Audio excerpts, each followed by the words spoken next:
Hello, my spiritual family. Welcome to my channel. I am रिया। तो आज का मेरा टॉपिक है रीबर्थ प्रोसेस। तो अगर आप लोग न्यूली अवेकन हैं और आप लोग अवेकनिंग प्रोसेस में आ चुके हो तो ये वीडियो स्पेशली आप ही के लिए है। तो चलिए वीडियो को शुरू करते हैं। तो आपको कौन कौन से साइन मिलेंगे आपके रीबर्थ प्रोसेस में, बस उसी साइन पे हम डिस्कस करेंगे। तो सबसे पहले आप जब रीबर्थ प्रोसेस में आते हो, अपने ट्विन से मिलते हो और आपकी अवेकनिंग स्टार्ट होती है। ट्विन से मिलने वाले ट्रिगर के बाद तो आपकी अवेकनिंग स्टार्ट होती है।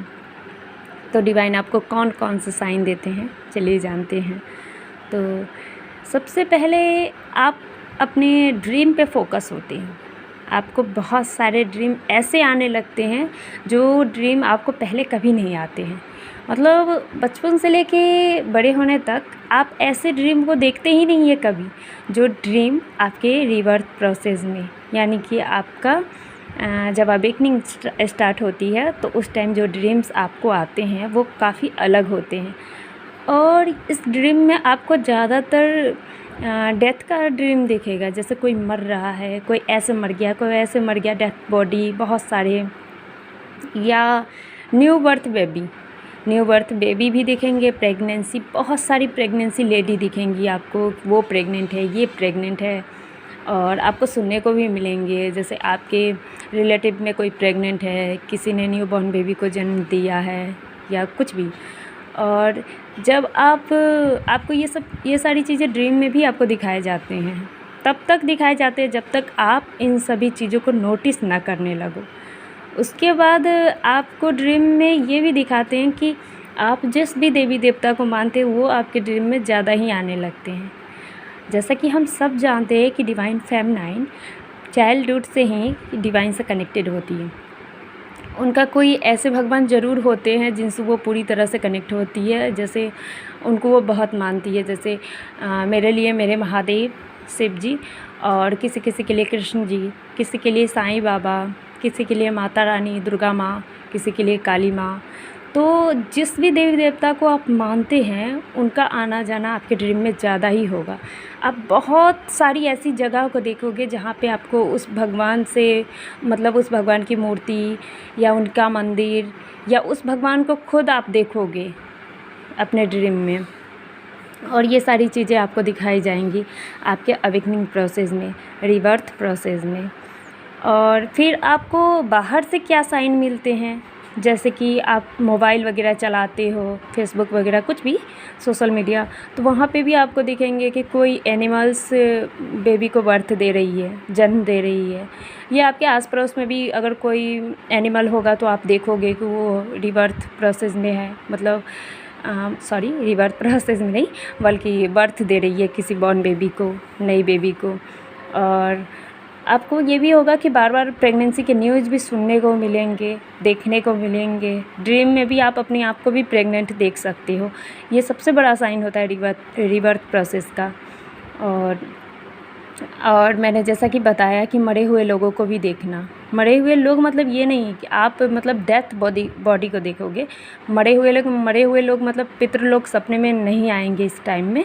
इस टाइम में आपको ऐसे लोग दिखेंगे जो जिंदा है और तुरंत मर गए, या फिर वो कोई आपका जानने वाला है और वो मर गया, आपको ऐसा कुछ ड्रीम में दिखाया जाएगा। तो ये सब डिवाइन इसीलिए दिखाते हैं कि आपको बताया जा सके कि अंत ही आरंभ है, कुछ ख़त्म हुआ है तो कुछ शुरू ज़रूर होगा, समझे।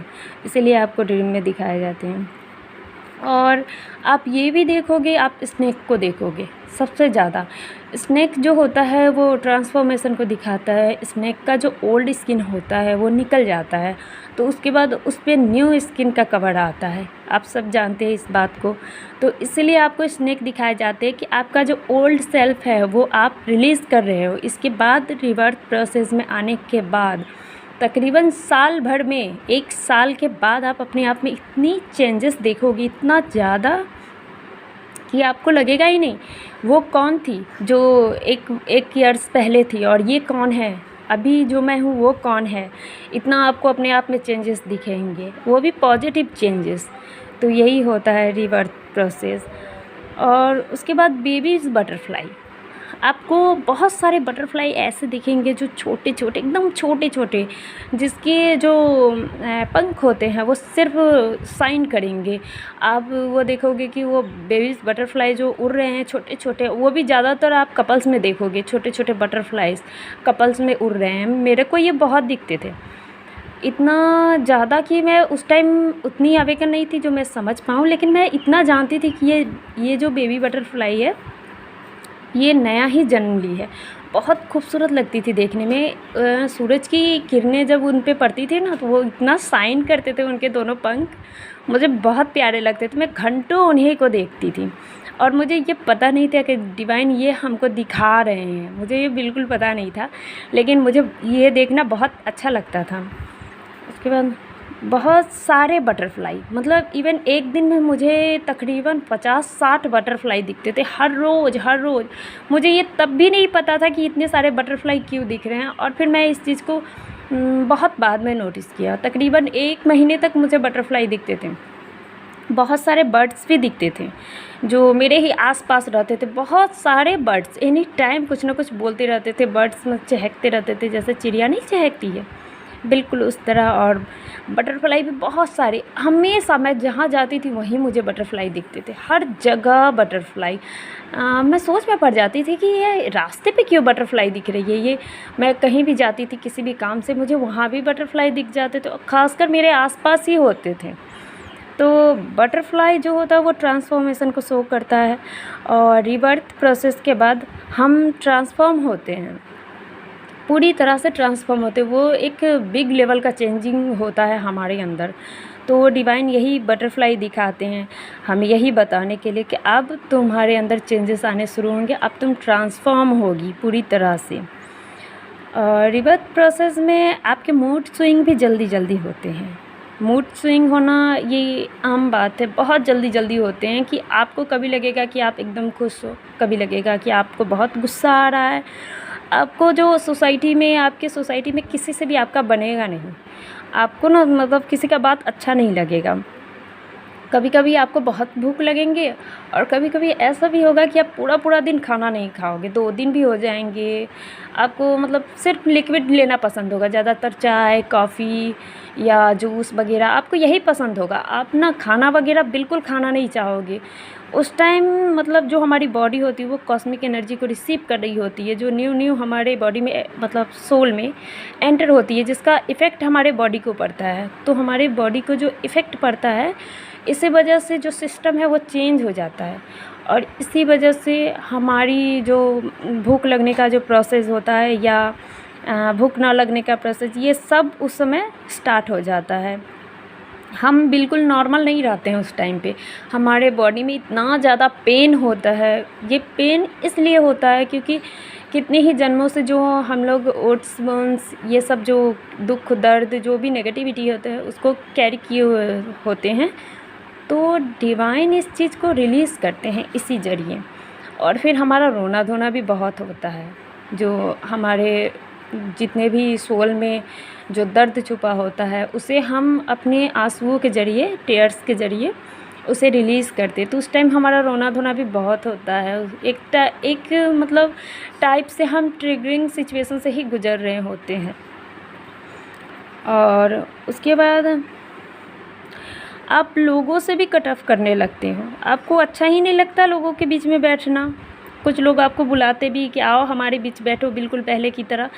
आप चले तो जाओगे वहाँ पे, लेकिन आपको मन नहीं करेगा किसी से बात करने का। आपका मन अंदर से करेगा कि नहीं, मुझे अकेले रहना है, कोई मुझे डिस्टर्ब मत करे, मुझे अकेले रहना है। लेकिन आप बोल नहीं पाओगे, क्योंकि आपको खुद नहीं समझ में आ रहा होता है कि आपके साथ हो क्या रहा है एग्जैक्टली, आपके साथ चल क्या रहा है, आप इतने जल्दी चेंज क्यों हो रहे हो। आप पहले आपको यही अच्छे लगते थे, इतने सारे लोग अच्छे लगते थे, घूमना अच्छा लगता था, पार्टी करना, मार्केट जाना, शॉपिंग करना, और अब आपको ये सब क्यों अच्छे नहीं लगते। आपको बिल्कुल घर से निकलने का मन नहीं होगा, आप अपने कंफर्ट जोन में ही रहना पसंद करोगे, अपने रूम में ही अकेले भी बैठना पसंद करोगे।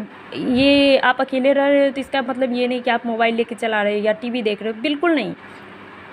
आपको एकदम से अकेले, मतलब ना आपको मोबाइल चाहिए, ना टीवी चाहिए, कुछ भी नहीं, बस आप सोचते रहते हो, एनालाइज़ करते हो कि ये हो क्या रहा है मेरे अंदर, ये मेरे अंदर चल क्या रहा है। और आपका बॉडी भी उस टाइम वाइब्रेट कर रहा होता है।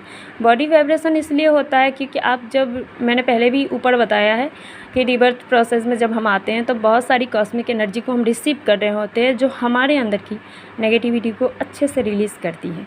तो इसी वजह से हमें कुछ भी समझ नहीं, एक तरह से हमारे माइंड को पूरी तरह से ब्लॉक कर दिया जाता है, ताकि हमारे अंदर इतनी शक्ति, जो कहते हैं ना, इतनी क्षमता नहीं बचती है कि हम किसी और चीज़ों के बारे में सोच सकें। तो यही होता है रीबर्थ प्रोसेस के टाइम में। और फिर ये नेचुरल होता है, आप इसमें कुछ कर नहीं सकते हैं, कुछ भी नहीं। और आप लोगों से कट ऑफ कर लेते हैं, तो इसका ये भी एक रीज़न है कि उस टाइम जब आप अवेकनिंग प्रोसेस में आते हो, रिबर्थ प्रोसेस से होकर गुजरते हो, उस टाइम आपकी एनर्जी हाई होने लगती है। और जो बाकी के सोल होते हैं वो लो एनर्जी से होते हैं, वो एनर्जी सीकर्स होते हैं, वो आपकी एनर्जी को अच्छे से सीक कर लेते हैं। यही वजह है कि डिवाइन आपको उन सब से कट ऑफ कर देते हैं, उन सब से अलग कर देते हैं, ताकि आपकी एनर्जी सेफ़ रहे, ताकि आप अपने रीबर्थ प्रोसेस में अच्छे से आगे बढ़ सकें। और यही कारण है कि आपका सोल ये अलाउ नहीं करता है कि आप किसी के बीच जाकर बैठे और अपनी एनर्जी को वहाँ वेस्ट करें, उन 3D के लोगों में जो मतलब मटेरियलिस्टिक चीज़ों में फंसे रहते हैं, क्योंकि उस टाइम आपको इस चीज़ से बाहर निकलना होता है। आप जब पूरी तरह से जब अवेकन हो जाते हैं ना, तो आपको मटेरियलिस्टिक चीज़ों से मोह माया बिल्कुल नहीं होती है।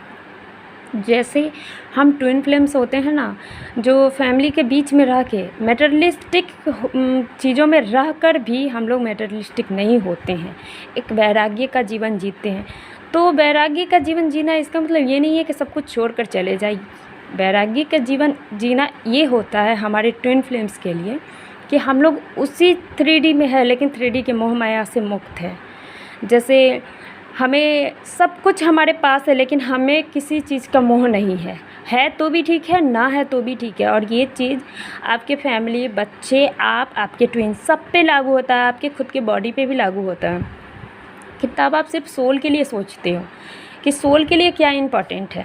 सोल के लिए सिर्फ एक सोल इम्पॉर्टेंट होती है, सोल का ग्रोथ इम्पॉर्टेंट होता है, ना कि मटेरियलिस्टिक चीज़।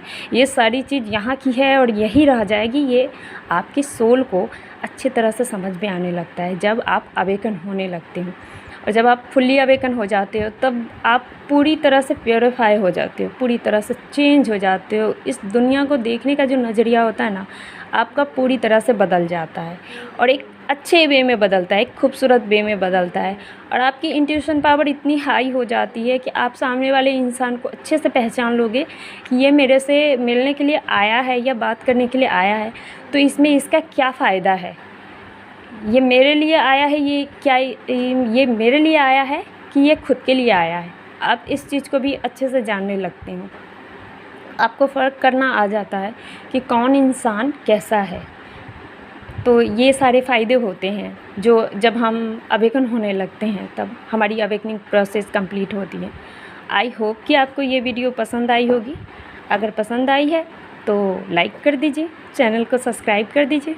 मिलती हूँ नेक्स्ट वीडियो में, और अभी के लिए इतना ही। Thank you so much for listening to me. God bless you. ओम नमः शिवाय।